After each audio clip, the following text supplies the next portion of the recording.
네. 안녕하세요. 문정순입니다. 지금 제가 보여드리는 자료와 함께 오늘 어떠한 내용을 말씀드릴지 지금부터 안내해 드리도록 하겠습니다. 매미 소리가 사라져가고 이제 아침 저녁으로 들리는 귀뚜라미 소리에 진짜 가을이 왔음을 느끼는데요. 아이들은 이제 신나게 여름을 보냈으니까 이제는 새로운 2학기를 맞아 여러 가지를 준비해야 될 것들이 있겠죠. 물론 부모님들께서 그 가운데 중심을 잘 세워주시는 게 중요할 텐데요. 2학기의 경우 1학기에 비해 한층 성장한 아이들이 느껴지는 시기입니다. 이 시기 때 방향과 더불어 아이들의 마음도 잘 헤아려 주시는 그러한 시간이 될 수 있길 바랍니다. 제가 1시간 동안 설명드릴 주요 내용은 다음과 같습니다. 변화하는 교육 과정에 대한 정보, 그 다음에 독서의 중요성, 그리고 메타인지, CNA 수업의 강점, 그리고 CNA 9월 프로그램입니다.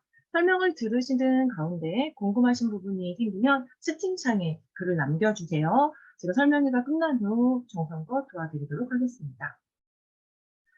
일단 제가 설명회를 준비하면서 요즘 어머님들이 혹은 아버님들이 어떤 부분을 궁금할까 이렇게 좀 생각을 해 봤어요. 근데 아이들에게 이제 가장 고민이 되는 지점이 아마 요런 부분이 아닐까 생각이 되는데요. 일단은 책을 별로 좋아하지 않는 아이들, 이 부분 정말 어려운 부분이죠. 근데 책을 싫어하는 아이들이 이제 발생하는 경우 책을 좋아하게끔 아이들의 눈높이에 맞는 책을 골라주시는 방법으로 분명 문제를 해결할 수가 있을 거예요. 그리고 편독이 심한 아이들도 있지만 편독이 심한 친구들의 경우에는 아이들이 관심 있는 주제와 연계된 그러한 도서를 또 골라주면 되거든요. 그런데 더 이제 문제가 되는 부분은 책을 읽고도 내용을 파악하지 못하거나 문제의 의도를 정확하게 파악하지 못하는 아이들이 있다라는 것이지요. 그리고 더 속상한 일은 분명히 친구가 무슨 말을 하기는 하는데 어떤 의도로 말을 하는지 파악하기가 어려워서 부모님들께서도 '이 친구를 어떻게 도와줘야 하나.'라는 고민을 많이 하시는 걸로 파악이 됩니다. 그리고 이러한 부분은 글에도 적용이 되겠죠. 글을 썼는데 중언, 부언, 문장도 너무 길고 맞춤법도 틀리고 제일 중요한 핵심은 사라져 버리고 그렇기 때문에 아이들이 가진 생각을 정확하게 표현하는 법 자체를 모르는 아이들이 많아서 부모님들께서 이러한 부분을 좀 해결해 주길 바라는 마음으로 지금 이 자리에 나와 계실 거라고 생각을 합니다. 근데 사실은 이러한 부분은 학부모님들만의 고민은 전혀 아니에요. 사회 전반적인 영역에서 각계각층의 사람들이 느끼고 있는 부분이고 교육계에서도 이러한 부분에 대해서 문제를 좀 해결하고 싶다라고 생각해서인지 독해력과 문해력에 대한 부분을 굉장히 강조하고 있습니다. 사실은 독해력이라는 말 자체는 책이나 문장을 읽고 이제 이해하는 능력이라고 보실 수 있을 거예요. 그래서 예전에는 '독해력이 좋으면 공부를 잘할 거야.' 이런 식으로 이제 생각을 하기도 했죠. 그런데 거기서 한 단계 더 나아가는 능력들이 아이들에게 요구된다고 합니다. 그게 바로 문해력이라고 볼 수 있겠죠. 이 단어는 많이 들어보셨을 텐데요. 문해력이라는 것은 책이나 문장을 읽고 요약하고 이해하고 해석하고 편집하고 융합함으로써 거기에 나의 지식을 더 첨가하는 것을 말합니다. 이는 남과 다른 해석 그리고 남과 다른 활용법으로 이어질 수 있어요. 그렇기 때문에 문해력을 기르는 건 정말 중요한 일입니다. 이 부분은 라면을 떠올리면 좋을 것 같아요. 갑자기 라면 얘기를 해서 당황스러우실 수 있겠지만 예시로 적절할 것 같아서 가지고 왔는데 라면을 끓일 때 뒤에 나와 있는 주어진 정보를 정확하게 참고해서 끓여내는 것? 그건 독해력에 관련된 부분이겠죠. 물, 그다음에 온도, 시간 이런 것들이요. 그런데 이미 어머님들께서는 혹은 아버님들께서는 그러한 정보를 다 파악하고 계시니까 라면을 끓일 때 자신만의 경험과 지식을 총동원해서 뭐 콩나물을 넣거나 여러 해물을 넣어서 새로운 라면을 만들어내실 수 있잖아요. 그러한 부분이 일종의 문해력이 작용한다라고 보실 수 있을 거예요. 여기서 더 나아가면 요리 연구가들을 떠올려 보시면 좋을 것 같은데요. 유명한 요리 연구가들은 라면 하나를 갖고 레스토랑에나 나올 것 같은 약간 근사한 요리를 만들어내는 힘이 있잖아요. 문해력이라는 건 교과서를 읽고 파악하는 힘을 넘어서서 나라는 사람의 생각이 들어가는 그런 멋진 도구로 거듭나게 하는 힘이 됩니다. 아마 아이들이 문해력을 잘 가지고 성장할 수 있다면 그 누구도 따라올 수 없는 최고의 경쟁력을 지니리라 생각합니다. 책으로 잡고 싶습니다. 한 단계 더 나아가서 살펴볼까요? 요즘 아이들이 왜 이렇게 문해력이 떨어질까라는 부분에 대해서 먼저 파악을 하셔야 그 독서라는 열쇠까지 잘 찾을 수 있을 테니까요. 저희가 생각하기로는 일단은 코로나19로 인한 수업 결손이 발생하는 부분, 굉장히 큰 부분이라고 생각합니다. 이건 각종 매체에서도 얘기하고 있는 부분이고, 학교를 가는 날 자체도 적었고, 그러다 보니까 제대로 된 교육 환경에 노출된 시간도 적었지요. 그러다 보니 친구들은 제대로 이해하고 파악하는 힘 자체가 부족해질 수밖에 없었을 겁니다. 그리고 대부분의 친구들이 디지털 기기에 너무나도 익숙하지요. 물론 디지털 기기는 필요한 부분입니다. 다만 남는 시간에 무조건 게임이나 웹툰으로 자신의 시간을 채워나가는 일이 발생하다 보니까 그것이 쌓이고 쌓여서 제대로 된 생각을 하는 힘이 줄어들게 되는 것이지요. 게다가 아이들은 단순하고 뭔가 직관적인 눈으로 딱 봤을 때 아는 그러한 정보에만 집중을 하고 있는 상황이라 이 모든 것들이 연결되면서 친구들의 문해력이 많이 떨어지고 있는 상황입니다. 중학생 아이들의 독해력 설문조사와 관련된 정보도 보여드리고 싶은데요. 아이들은 지금 교과서 자체를 어렵다라고 생각하고 있는 경우가 있습니다. 아무래도 익숙하지 않은 낱말들 때문일 텐데, 그러다 보니 단어가 어려우면 문장도, 문단도 이해할 수 없는 이러한 상황 속에서 친구들이 국어 수업을 하고 있는 상황이라 부모님들께서는 친구들을 잘 이끌어 주시는 게 정말 중요할 겁니다. 자료를 하나 더 보여드리자면 요즘에 이러한 부분이 여러 매체에서도 적용이 되고 있는데요. 기업의 광고, 홍보 동영상의 길이가 점점 짧아지고 있다라는 겁니다. 아이들은 긴 시간 집중하는 것을 어려워합니다. 어른들은요, 이렇게 영상을 보면서 그 영상이 주는 이미지, 그 영상 사이에 숨어 있는 내용을 파악하는 것에 재미를 느끼지만 요즘 친구들은 사실 그런 걸 보면서 지루해요라는 소리를 합니다. 학교에서도 선생님들께서 보여주신 동영상의 길이가 점점 짧아지는 부분도 이것과 연결할 수 있을 것 같아요. 여러 복합적인 이유로 친구들의 이 문해력, 독해력 영역이 상승되고 있지 않는 부분이라서 저희 측은 이 수준에 맞는 책을 잘 고르고 그 책을 제대로 소화할 수 있도록 도와주는 게 필요할 거라고 생각합니다. 동서고금을 막론하고 독서의 중요성은 모두가 강조하는 부분이죠. 독서를 통해서 분명 세상을 넓게 볼 수 있습니다. 게다가 나를 돌아볼 수 있도록 하게 해주는 중요한 도구이지요. 그리고 인생에서의 방향을 세울 수 있을 뿐만 아니라 이 세상에 있는 모든 배경 지식의 원천이 이곳에서부터 쌓일 수 있다고 봅니다. 그리고 이러한 배경 지식이 많은 아이들은 학교 교과를 잘 이해하고 자기주도적으로 학습을 해 나갈 수 있습니다. 하지만 떨어지는 문해력 실력과 이 독서의 중요성이 잘 맞아 떨어져서 분명히 독서를 통해 이 문해력이 올라갈 수 있어야 되는데 아이들은 제대로 된 독서 방법을 갖고 있지 않다 보니까 책은 책대로 읽고 문해력은 문해력대로 자라나지 않는 안타까운 상황이 생겨나고 있다고 볼 수 있습니다. 그렇기 때문에 저희는 친구들이 책을 제대로 읽고 소화하고 나아가 나만의 생각을 잘 표현하도록 돕는 그 일이 중요하다고 생각을 합니다. 사실 독서라는 것은 나만의 경쟁력을 키울 수 있는 진짜 중요한 도구거든요. 책을 읽으면서 어휘를 확보하면 그 예리하고 정교한 어휘로 나만의 생각을 표현할 수도 있고 이 문장에서 문단으로 이어지는 그 생각의 덩어리를 잘 연결함으로써 독서를 통해 세상을 분명 만날 수 있게 하기 때문에 앞으로 이 설명의 내용을 통해 CNA가 얼마나 큰 도움을 드릴 수 있는지 어머님들께서 한 번 정도 생각해 보셨으면 좋겠습니다. 아시죠? 요즘은 검색만 해도 모든 게 나오는 시대입니다. 그러니까 친구들은 더 많은 생각을 하고 있지 않아요.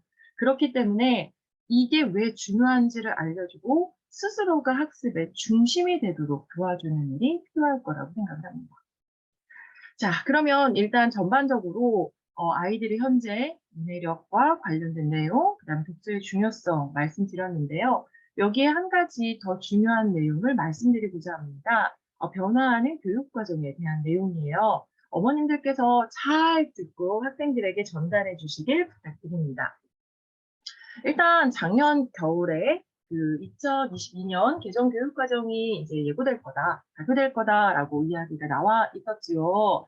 2015년 교육 개정의 내용을 친구들이 지금 학습을 하고 있는 건데 올해 말에 발표될 내용을 통해 교육 과정에 전반적인 변화가 있을 예정입니다. 일단 다 말씀드릴 수는 없기 때문에 중요한 부분만 짚어서 말씀을 드릴 건데요. 개정 교육 과정의 핵심은 포용력과 창의성을 지닌 주도적인 사람입니다. 미래 인재를 양성한다라는 거대하고 커다란 틀 안에서 그 아이들이 세상을 포용하고 자신만의 생각을 지니도록 하는 것, 이것이 교육 과정의 핵심입니다. 2015년 개정 교육과정은 창의, 융합, 인재 양성의 교육 기반을 맞추는데 이제 집중이 되었던 걸로 기억을 해요. 그러다 보니까 문이과 통합 교육을 통해 모든 학생들이 뭐 통합 사회, 통합 과학을 배우면서 기초 소양을 가졌고 이런 부분들은 대학 수능 시험에도 영향을 미쳤었죠. 근데 2022년 개정 교육과정은 일단은 미래 사회라는 거대한 틀을 중심으로 두고 있습니다. 4차 산업혁명, 디지털 전환, 기후변화 등 사회 전반에 있어서 아무래도 폭넓은 변화가 이루어지고 있기 때문에 이 변화를 유연하게 대응할 수 있는 힘을 키우는 것에 목표를 둡니다. 그리고 이제 학령 인구가 이제 줄어들고 있잖아요. 그러는 과정에서도 정보가 막 폭발적으로 증가하고 있기 때문에 교육 환경에서도 변화가 생겼죠. 그래서 사회를 혁신하고 미래 교육으로 한 걸음 더 나아가기 위해서 이번 교육 과정의 개정이 진행되는 것으로 파악할 수 있습니다. 일단 개정은 총 4가지의 방향성을 갖습니다. 첫째, 미래 변화에 맞는 교육 과정 재편입니다. 디지털 소양 능력이 추가될 겁니다. 아무래도 지금도 이미 디지털과 관련된 부분은 친구들이 잘 알고 있긴 하지만 그것을 능력으로서 활용을 해서 사회 전반적인 내용으로 활용할 수 있도록 학교 교과 과정이 변화될 예정이고요. 그 다음에 둘째, 교육 과정에 대한 학교의 자율성이 강화될 예정입니다. 예를 들어서 뒤에서도 설명드리겠지만 초등학교, 중학교 학교 자율 시간을 도입해서 선택 과목을 운영할 수도 있고 교사의 교육과정 운영에도 자율권이 좀 확대될 예정입니다. 그리고 지역 사회와의 상호협조를 통해서 지역 간 학교 간의 교육 격차를 좀 부드럽게 완화할 수 있도록 할 계획이라고 합니다. 그리고 학생 맞춤형 교육이 강화될 거라고 얘기를 하고 있습니다. 상급 학교에 진학하기 전에 마지막 학기를 활용해서 진로를 탐색하는 진로 연계 학기가 도입될 예정입니다. 또한 2025년부터 전면 시행 예정인 고교 학점제를 기반으로 고등학교 맞춤형 교육 과정을 구성할 것으로 알려져 있습니다. 그리고 마지막으로 변화된 교육 환경에 맞는 교과 교육 과정이 개발될 예정이라고 합니다. 이번에 코로나 상황을 통해서 더 잘 인식하셨겠지만 학교를 가지 않으면 줌으로 수업할 수 있다. 이런 식으로 생각의 전환이 일어났잖아요. 이처럼 우리의 삶이 앞으로 어떻게 달라질지 미리 예측을 해보고 그와 관련된 디지털 기반의 교육 환경이 앞으로 만들어질 예정이라고 하니까요. 어머님, 아버님들께서 이러한 부분 잘 기억하고 계시면 좋겠어요. 왜냐하면 학교라는 것을 아이들이 꼭 배워야 되는 중요한 부분에 대해서 인식을 하고 나아가 평가라는 것도 이루어지기 때문에 분명히 이런 변화를 통해서 이 기준에 부합하는 새로운 방법과 평가 체계가 마련될 예정일 것 같기 때문입니다. 조금 더 세부적인 내용을 보자면요. 일단은 적용 연도는 다음과 같습니다. 내후년부터 1, 2학년, 3, 4학년 이런 식으로 조금씩 변화될 예정이고요. 일단은 개정 교육 과정에서 달라지는 것 중에 꼭 다시 한번 짚어보셔야 되는 건 초등학교에서 선택 과목이 도입된다라는 겁니다. 제가 자료를 찾아보면서 보니까 예시 자료가 있더라고요. 3학년의 경우 이런 식으로 나와 있었어요. 지역 연계를 한 생태 환경에 대한 디지털 기초 소양 능력 강화 이런 것들을 학교장 혹은 교육청에서 승인이 된 내용이라면 그 내용을 바탕으로 3학년 아이들이 공부를 할 수 있는 거죠. 선택 과목으로요. 그래서 이제 재량에 따라 굉장히 새로운 선택 과목들이 생겨날 것이라 예측을 합니다. 그 5학년의 경우에는 지역과 시민, 그 속에 이제 문화 탐방 이런 식으로 조금 더 교과서에서 벗어나서 현실적인 부분과 지역에 대한 정보를 이해하고 파악할 수 있는 그러한 선택 과목이 논의되고 있다고 하니까 많은 변화가 생길 것 같아요. 그다음에 중등 같은 경우에는 자유학년제가 축소될 예정입니다. 그리고 진로와 연계된 학기가 신설될 예정이라고 아까 말씀드렸었죠. 지금의 경우 이제 1년 동안 유지되었던 것이 반반으로 나뉘어서 1학년 1학기, 3학년 2학기 이런 식으로 다음 고등교육을 위해서 준비하는 시기가 주어질 것으로 파악하고 있습니다. 이것은 고등학생들에게도 비슷하게 적용될 예정인데요.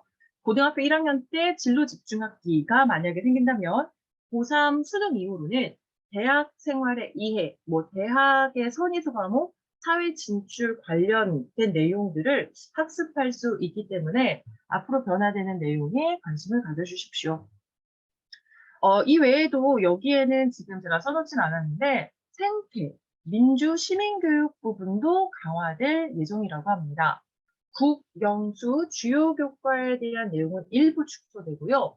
생태 전환교육, 민주, 시민교육 이런 것들이 더 많이 반영됨으로써 자신이 공동체적 삶의 주인임을 자각하고 비판적 사고를 통해 우리가 지닌 공동체의 문제를 해결하는 것에 목표를 둔 여러 수업 내용들이 기획될 예정이라고 하니까요. 기억해 주시면 좋겠습니다. 자, 이러한 부분은 아까 말씀드린 것처럼 분명히 입시 변화에도 여러 가지 변화가 또 이어져 생겨날 거라고 생각을 합니다.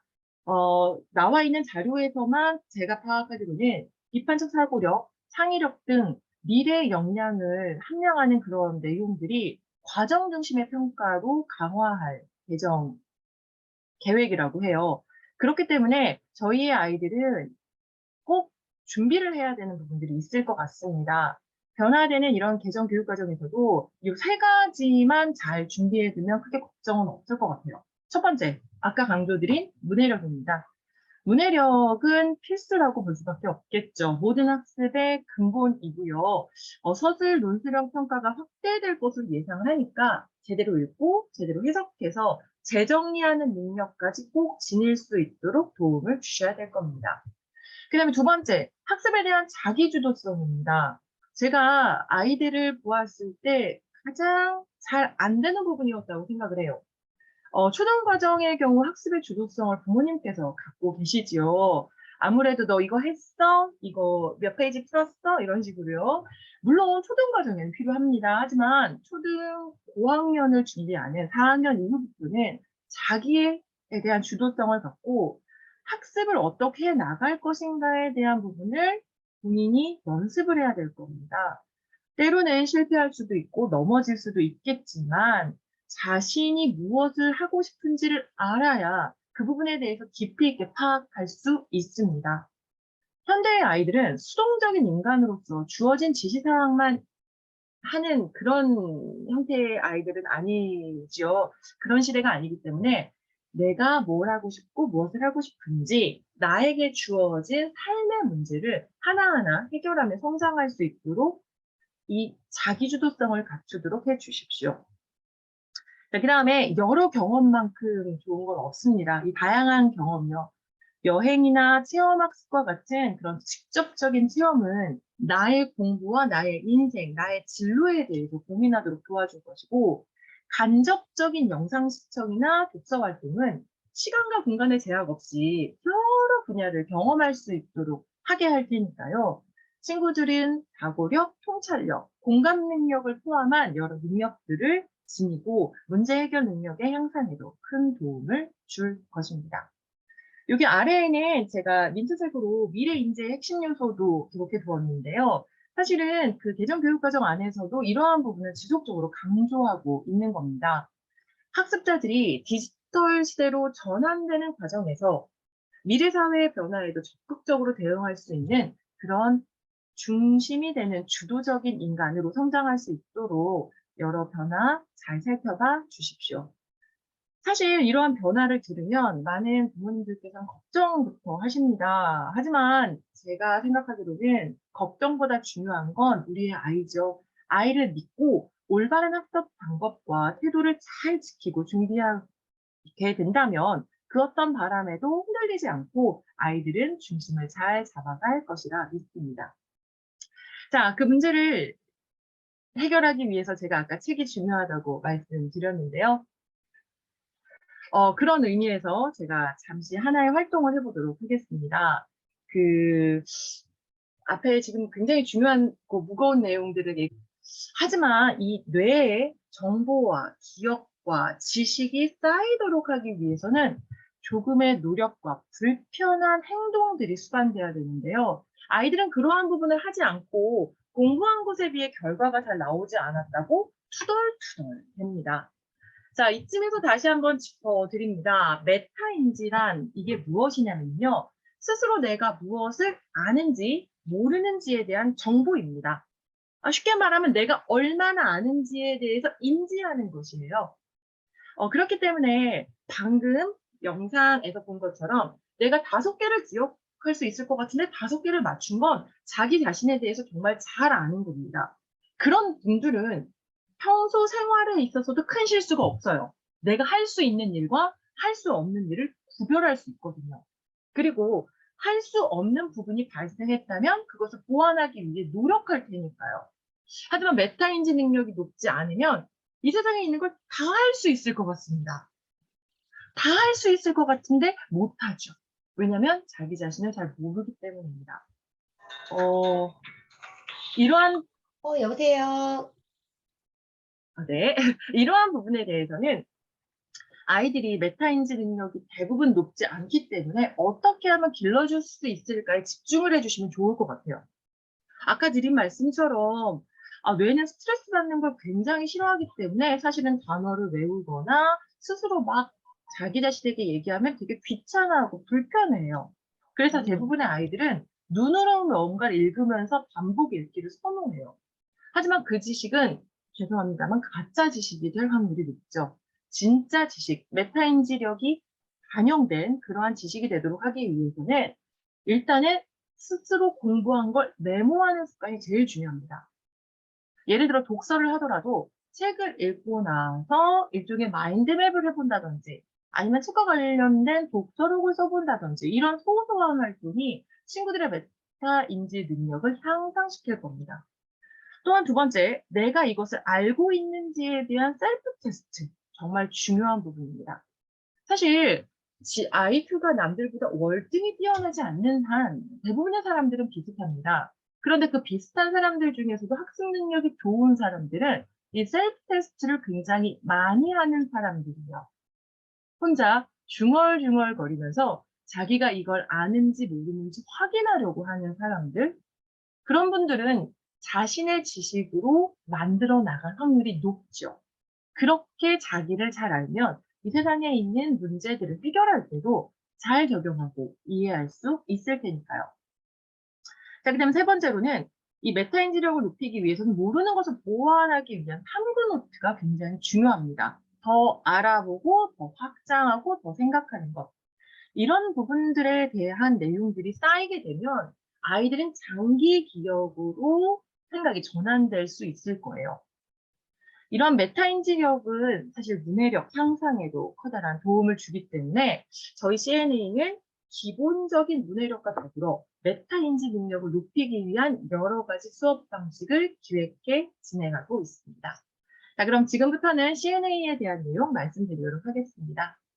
자, 저희 CNA 수업은 4위일체 수업이라고 이야기를 하고 있습니다. 여기 나와 있는 것처럼 독서, 토론, 논술, 첨삭 요 네 가지를 마치 하나처럼 진행하고 있는데요. 일단 독서의 가장 중요한 부분은 매주 한 권씩 선정되는 도서를 읽고 수업에 들어오는 겁니다. 저희가 도서를 선택할 때 굉장히 많은 기준이 있어요. 내용, 출판사, 작가, 그림, 사파, 주제 정말 여러 가지를 모두 보고 아이들의 학습 내용과 연결이 되는 것, 도움이 될 만한 도서를 선택하기 때문에 대부분 한 주에 한 권씩 1년 52권을 읽는 것이 목표입니다. 다만 비문학 도서의 경우 한 주에 한 권을 다 읽기 어려운 경우도 있죠. 그런 경우에는 반 정도 나눠서 읽는 방법을 선택해서 친구들이 잘 소화할 수 있도록 노력하고 있습니다. 자, 그 다음에 둘째, 토론입니다. CNA에서는 토론을 정말 중요시 여기는데요. 여기서 말하는 토론은 성인들의 토론처럼 굉장히 잘 정리된 토론과는 조금 차이가 있습니다. 아무래도 학생들의 사고 과정에서 필요한 부분만을 볼 수밖에 없기 때문에 아이들은 일반적으로 주장과 그에 해당하는 근거, 그리고 그것에 대한 문제점을 파악하는 것에 목표를 두고 있고요. 하나의 책을 읽고 다양한 생각들이 만들어질 수 있기 때문에 토론을 통해 서로의 입장을 확인하고 생각을 넓혀 나가는 시간을 갖습니다. 자, 그 다음에 세 번째는 논술입니다. 아까도 메타 인지 얘기를 하면서 뇌는 조금 편한 걸 좋아한다 그랬죠.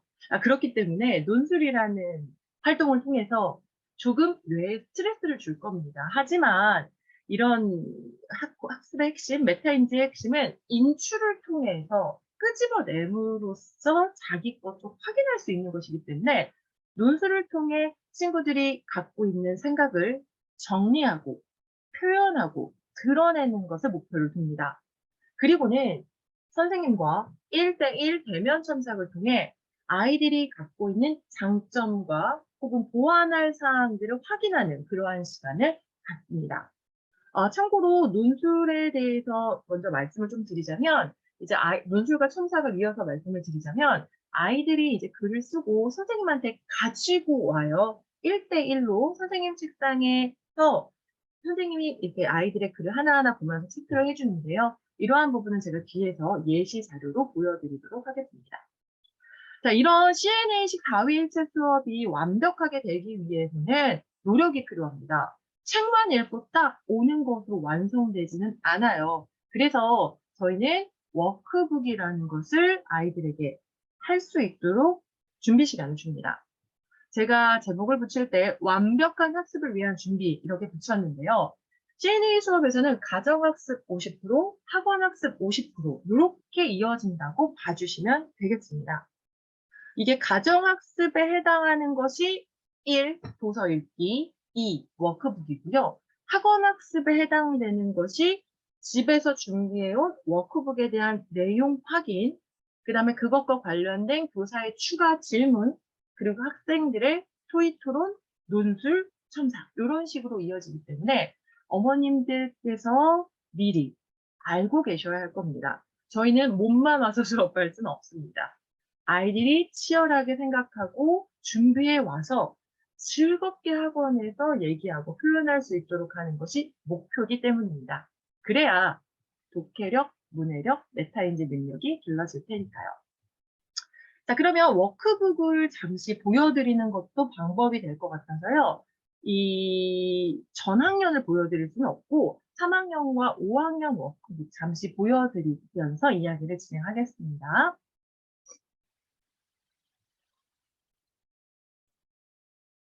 자, 잘 보이실 거라 믿고 설명드릴게요. 지금 제가 보여드리는 건 9월 1주 3학년 워크북입니다.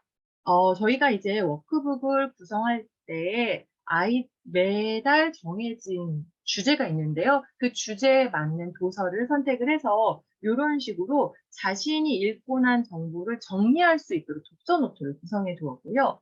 그리고 나서는 독해력을 높이기 위한 여러 제시문을 이용해서 다실적 독해, 추론적 독해 능력을 향상시킬 수 있도록 준비를 해 두었습니다. 그리고 나서는 어휘 부분도 살펴보는데요. 어휘라는 것은 생각의 기초가 되지 않습니까?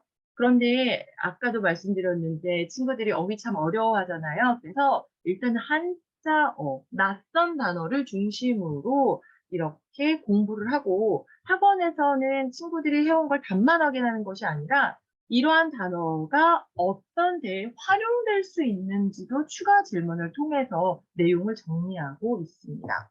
그리고 어휘뿐만이 아니라 뭐 맞춤법이라든지 문장 표현 부분들을 이렇게 수업 초반에 다양하게 확인함으로써 친구들의 국어 실력까지 탄탄하게 만들어주고 있습니다. 자, 그다음에 독해가 쉬워지는 교실이라고 되어 있는 이 테마는요. 친구들이 읽은 책에 대한 내용입니다. 아까 초반에 말씀드린 것처럼 책을 읽고도 무슨 소리인지 몰라요라는 아이들이 왕왕 있는데요. 그런 친구들이 더 이상 생겨나지 않도록 책에 대한 여러 정보들을 묻는 문제로 출제되어 있습니다. 그래서 선정도서 안에서 꼭 기억해야 되는 부분들을 이렇게 재미있는 문제 형식으로 만들어서 친구들과 함께 얘기해보고 이것이 왜 맞고 왜 틀린지를 다시 한번 짚고 넘어갈 수 있습니다. 이런 식으로 문제를 확인한 다음에는 생각이 확장될 수 있는 사고력 확장 문제도 준비를 해 두었거든요. 그래서 선정도서 안에 나와 있는 내용들을 현재 우리에게 적용한다면 어떤 식으로 활용할 수 있는가에 대한 내용들이 주로 구성되어 있고요. 아이들이 재미있게 발표할 수 있는 토의 토론 문제도 주로 이 부분에 구성이 됩니다. 그리고 나서는 수업 맨 마지막 부분에 이렇게 글쓰기 코너를 넣어서 친구들이 자유롭게 글쓰기를 할 수 있도록 합니다. 이 시간이 굉장히 중요한데요. 아이들이 글을 뭘 써야 될지 몰라서 못 쓰는 경우가 많거든요. 근데 학원에서는 수업을 진행했기 때문에 친구들이 글의 방향을 잡을 수 있고 글의 틀을 잡을 수 있어서 굉장히 신나게 글을 쓰는 경우가 많습니다. 그래서 이런 논술 글쓰기를 통해서 선생님들이 친구가 얼마나 책을 잘 소화했는지 확인하는 그러한 시간을 갖습니다. 일반적으로 저희는 글을 이런 원고지 안에 쓰는데요. 요즘 친구들이 글씨가 안 예쁜 아이들이 많더라고요. 그래서 일단 원고지에다 쓰면 글씨 교정의 효과도 있고 띄어쓰기, 맞춤법 이러한 부분도 한눈에 확인할 수 있기 때문에 이렇게 3학년의 경우에는 칸이 큰 원고지로 선택을 해서 글쓰기를 진행하고 있습니다. 자, 그럼 이제 두 학년을 좀 뛰어넘어서 5학년 것도 한번 보도록 하겠습니다. 이 워크북은 5학년 9월 2주 도서인데요. 리얼마레라는 책입니다. 선정도서에 대한 내용을 읽고 나서 이렇게 독서 노트 하도록 만들어져 있는데요. 3학년 것과는 좀 다르죠. 본인이 알고 있는 정보를 끄집어내야 됩니다. 제일 중요한 건 일단 키워드부터 뽑아보는 거죠. 이 책의 핵심, 이 책에서 반드시 내가 알아야 되는 부분들을 파악합니다. 이게 사실은 과제인데요. 학원에서 선생님이랑 같이 얘기를 하다 보면 애들이 요걸 하기가 참 어려워요. 키워드 찾기. 근데 이 키워드를 찾으려면 사실 책을 정말 잘 소화해야 찾을 수 있는 거기 때문에 처음에는 대부분 아이들이 해온 대답은 등장인물의 이름이더라고요. 주인공 이름, 그다음에 뭐 나라 이런 식으로 너무 직관적인 내용들만 이렇게 적어오는데 이 부분들도 선생님이랑 계속 하면 할수록 '아 주제를 봐야 되는구나.'라는 걸 알게 돼요. 그러면 친구들이 이 키워드를 바탕으로 줄거리를 요약하는 일을 정말 잘해 나가기 때문에 지속적인 독서 노트의 활동들은 친구들에게 큰 도움이 될 거라고 생각을 합니다. 자, 그리고 이러한 내용을 바탕으로 기억에 남는 문장과 나의 느낌을 정리함으로써 책 한 권을 온전히 소화할 수 있도록 하는 것에 이제 그 목표를 두고 있습니다. 그리고 지금 5학년의 경우에는 문법 수업이 들어가 있는데요.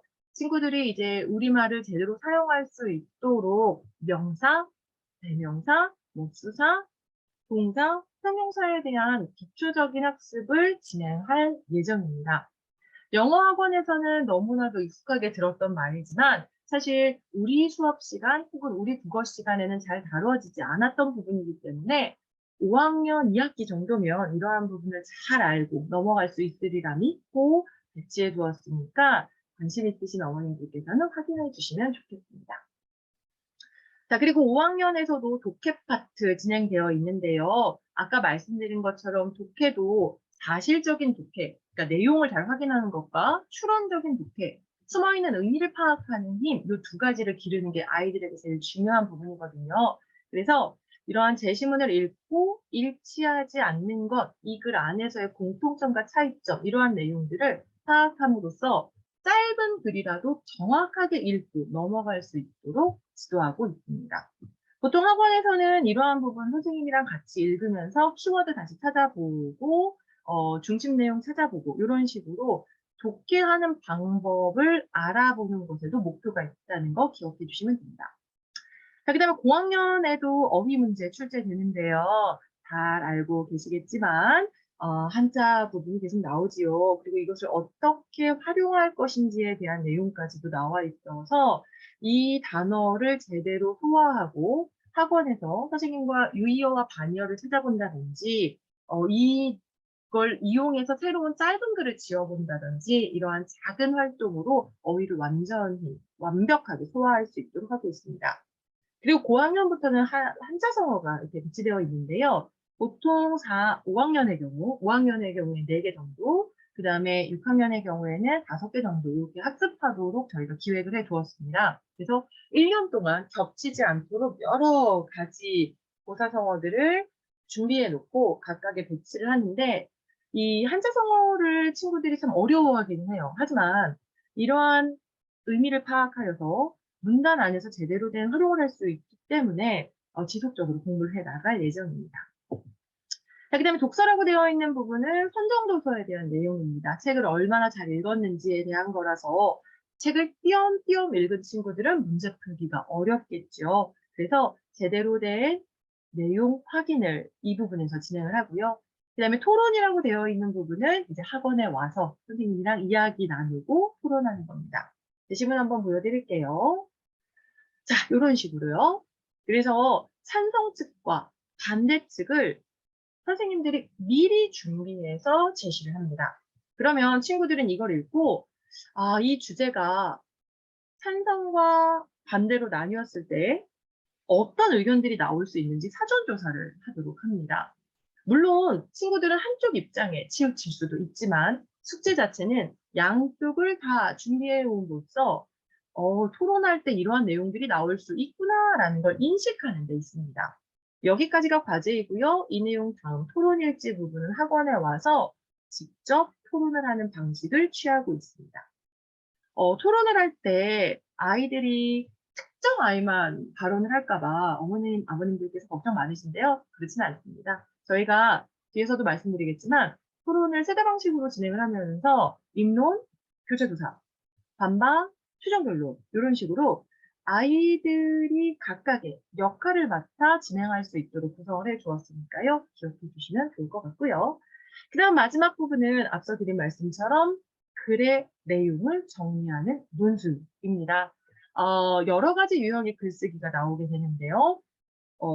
그 토론의 내용을 정리하는 비판적 글쓰기, 그 다음에 다양한 형태, 독후 활동이 이루어지는 글쓰기로 구성이 되어 있어서 친구들이 글을 쓰는 데에 부담을 느끼지 않도록 구성을 해 두었으니 알고 계시면 좋을 것 같습니다. 자, 이런 식으로 워크북은 독해, 어휘, 독서, 도의토론, 논술 이렇게 진행되니까요. 미리 이제 학원에 등록하셔서 어머님, 아버님께서 워크북부터 먼저 봐주세요. 저희가 사실 교사진들이 워크북을 만들거든요. 그만큼 학습에 대한 연구를 충분히 하고 아이들이 꼭 알아야 되는 내용들을 잘 전달하기 위해서 여러 차례 시뮬레이션도 하고 사전조사도 하고 수업도 해보면서 만든 치열한 고민의 흔적, 이 바로 워크북이기에 친구들에게 분명 도움이 될 것이라고 자신합니다. 자, 앞서 드린 말씀에 대한 내용 다시 한번 짚어드립니다. 첫 번째 독서, 아동인지 발달 능력에 맞는 도서를 선정하고요. 저희가 도서를 선택할 때는 문학, 역사, 철학, 과학, 사회 등 정말 다양한 영역에 대한 주제를 선정을 해서 아이들의 배경 지식이 넓어질 수 있도록 하고 있습니다. 요런 식으로 진행이 되는 겁니다. 지금은 9월이기 때문에 제가 하반기 부분만 가지고 왔는데요. 1년 커리큘럼을 참고해서 보시면 저희가 아이들의 어떤 그 교과 과정에 대해 충분한 연구가 이루어졌음을 아실 수 있을 겁니다. 자, 그다음에 두 번째는 토론입니다. 저희가 토론은 어른들의 토론이라고 다르다고 아까 말씀드렸지요. 학년별 토론이 차별화되어 있고요. 1, 2학년 경우에는 자기 생각을 밝히는 것에 목표가 있고요. 3, 4학년의 경우에는 나의 생각을 밝히고 상대의 의견을 잘 들어보는 것에 목표가 있습니다. 나아가 문제가 되는 부분을 비판적으로 짚어보고 발언해보기. 요게 3, 4학년의 목표입니다. 그리고 고학년, 5학년, 6학년의 경우에는 정통 토론을 합니다. 입론, 입장을 밝히는 겁니다. 교차조사, 상대 입론에 대한 문제점을 제기하는 것이고요. 반박, 입론에 대한 문제점을 차분하게 설명을 하는데 왜 그런지에 대한 구체적인 예시를 찾아서 설명을 해야 됩니다. 그리고 마지막 최종 변론, 재반박 요약 마무리의 구조로 이 토론의 내용을 다시 정리해서 왜 상대의 말에 문제가 있는지를 입증해내는 그러한 토론을 진행을 합니다. CNA 수업을 들은 아이들은 약 한 달 반 정도 지나면 이 정통 토론에 대한 부분이 좀 익숙해져서 자유롭게 토론을 해요. 다만 자기가 이제 좋아하는 역할만 맡으려고 할 수도 있기 때문에 이러한 부분들은 선생님이 여러 차례 다른 아이들과 교류하고 생각할 수 있도록 함으로써 여러 역할을 체험할 수 있고 그리고 나아가서 모든 분야에 아주 멋진 말하기를 할 수 있도록 이끌어주고 있다라는 것도 기억해 주시면 좋겠습니다. 사실 토론이 굉장한 효과가 있는 파트인데요. 앞서 말씀드린 메타인지 능력이 향상될 수밖에 없습니다. 왜냐하면 머릿속에 있는 걸 꺼내야 되기 때문입니다. 그리고 중요한 거, 팀 토론을 통해 협업 능력이 강해집니다. 요즘 친구들 자기 자신밖에 모르는 경우가 많아요. 이건 환경 때문이겠죠. 하지만 토론을 통해 우리는 팀이야, 우리 4명이 협력해야 돼 라는 것을 체험함으로써 학교에서도 나아가 사회에서도 서로가 의견 조율하는 방법을 깨우치게 될 것입니다. 나아가 경청하고 설득하고 상대와 소통하는 법을 알아나갈 수 있습니다. 자, 이게 9월 주요 주제인데요. 5학년의 경우 리얼마레라는 책에서 이렇게 나와 있습니다. 부모가 자녀의 사진을 소셜 네트워크 서비스에 올려도 되는가? 그다음에 마당을 나온 암탉이라는 도서에서는 초록머리를 떠나보낸 잎사귀, 자신의 목숨을 족제비에게 내어준 건 바람직한가? 라고 하면서 책을 더 심화해서 생각할 수 있는 이런 주제를 통해서 책을 완전히 소화할 수 있도록 합니다. 제가 경험한 아이들의 예시를 좀 말씀드리자면 대부분 책을 읽고 읽었다 해서 끝나는 경우가 많아요. 그런데 치열하게 토론한 그러한 도서의 경우에는 그 책의 내용을 정말 잘 기억을 합니다. 왜냐하면 메타인지 능력이 발휘되었기 때문이겠죠. 그만큼 책을 여러 번 읽고 깊이 읽는 것, 일반적인 환경에서는 해내기가 어렵습니다. 하지만 또래 친구들과 치열하게 얘기하고 소통함으로써 자기도 모르는 내면의 생각이 깊은 나를 만나게 될 것입니다. 자, 이렇게 하고 나서는 논술을 진행을 하는데요. 토론을 통해 자신의 생각을 정리하는 시간을 갖습니다. 각 주차 수업 주제에 따라 여러 가지 글쓰기가 나오게 되는데요. 사실 같은 책으로 수업을 했지만 논술의 그 깊이는 굉장히 다양하게 나타납니다. 생각이 깊고 어휘력이 높은 아이들은 굉장히 길고 의미 있는 글을 씁니다. 그런데 사실 아직 글쓰기가 익숙하지 않은 아이들의 경우에는 문장도 짧고 길이도 짧고 내용도 없는 경우가 있지요. 하지만 분명히 아까 토론에서는 여러 가지 내용을 말했기 때문에 그걸 잘 정리해서 나만의 방법으로 정리하는 시간을 갖도록 하게 해줌으로써 그 시간이 누적됨에 따라 논술 실력도 향상될 수 있을 것입니다. 토론의 경우에는 사실 진짜 2달 정도면 충분히 변화가 되는데 논술은 그것보다는 시간이 오래 걸리기는 합니다. 하지만 쌓이고 쌓여서 나의 지식이 될 수 있다는 건 확실한 부분이니까요. 꼭 기억해 주시면 좋겠습니다. 자, 그다음에 첨삭의 경우에는 1:1 대면 첨삭으로 진행이 되는데요. 주제를 이해하고 내용과 형식을 파악하고 있는지 이 부분을 체크를 합니다. 그리고 교사가 체크할 때 100%를 체크해 주지는 않습니다. 친구들이 그 100% 체크된 글을 보면서 굉장히 좌절하거든요. 그래서 저희 입장에서는 꼭 고쳐야 되는 부분만 짚어서 이야기를 해 주고요. 옆에 이런 식으로 체크를 파란색이나 초록색 펜으로 예쁘게 해 줍니다. 빨간색 너무 자극적일 수 있어서요. 그래서 이렇게 아이들에게 띄어쓰기에 대한 부분, 맞춤법에 대한 부분과 더불어 문장 표현 부분, 주제에 대한 내용을 잘 이해하고 있나 부분들을 함께 살펴보고 혹시 조금 이제 수정이 필요한 부분의 경우에는 그 자리에서 다시 한번 쓰도록 체크하도록 하는 방식을 하고 있습니다. 자, 이런 식으로 CNA에서 수업을 진행합니다. 어떠십니까? 어떻게 아이들이 수업하는지 조금 파악하실 수 있겠죠? 일반적으로 수업 시간 자체는 1학년부터 4학년까지는 2시간, 그리고 고학년의 경우에는 2시간 30분, 그리고 6학년 3프로의 경우에는 3시간까지도 수업을 하는데요. 준비만 잘 되어 있다면 굉장히 즐거운 시간이 될 거라고 자신 있게 말씀드릴 수 있습니다. 자, 그럼 지금부터는 9월 프로그램 마지막 부분 설명드리도록 하겠습니다. 9월 프로그램의 경우에는 이런 식으로 1학년부터 6학년까지 모두 다 계획이 되어 있습니다.